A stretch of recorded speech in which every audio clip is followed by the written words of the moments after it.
Just a quick update on my book Generation's End. We're very excited to announce that the recording for the audiobook edition has just been completed. I'll post the link for it below, but the ebook and the hardcover edition are currently available on Amazon. I've also posted a time lapse of the jacket design. The book will be available on Audible in about 2 weeks, and it's narrated by the very talented Matt Godfrey. So check it out, let me know how I did.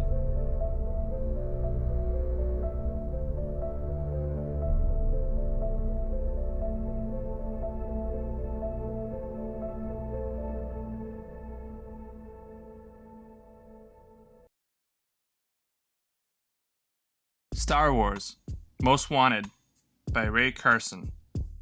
I've always been a fan of the Star Wars books that come out around the movies. I was a fan of Phasma and the other book about Han Solo that came out, I think, a couple weeks ago. Especially on Audible, they always have, it's more of a production than an audiobook narration. They always have the sound effects added to it, which is always a nice touch. But the one thing with the solo books that I've noticed, and I'm sure there's probably more out there, but it just always seems like the movies tend to focus more on the constant endless struggle between the Empire and the Rebels. So they've done a really good job of making this universe with all these different spaceships and planets and species and everything else political going on. But it seems like the vast majority of the stories tend to focus on that struggle. But they have this whole universe that they get to pick from, develop and write stories on, and it seems like they've done that a few times. There's 3 of them that I can think of. There's one that came out a few months ago or last year about assassin that had nothing really to do with the Rebels versus the Empire. And then going back even further, there was that Death Trooper book, which I also reviewed, which had to do with just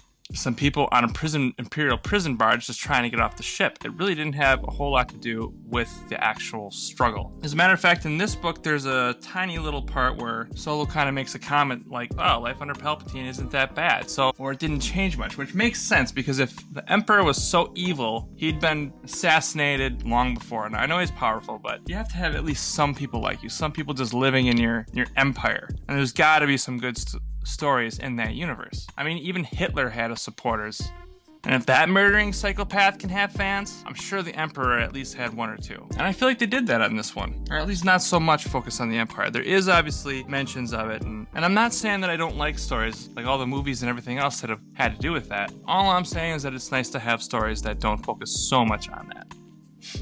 It is a little weird, but they kind of got these 2 characters who are clearly supposed to be like almost like a love interest, knowing that Han Solo ends up with Princess Leia. Maybe it was just me that was bugged by that a little bit, but not really a big deal. But I do feel like they kept the story pretty balanced. They kept the character, the younger Han Solo, consistent with his older self, a little more reckless, a little bit more unsure. A good job with the character. And I also liked that the plot was really pretty simple. There was a little bit of switching back and forth from different perspectives, which is fine, but when it's a book that's as short as these, by my personal standards, this is kind of a short book, but if it's roughly this size, I feel like you almost need to keep the plot simple, not to add too much to it, otherwise it just gets distracting. And like I said, the Death Trooper book I think that one came out, in the 90s. That also had just a very simple plot. The whole ship was basically dead, and these couple characters were trying to get off of it. It was the only real plot to that book.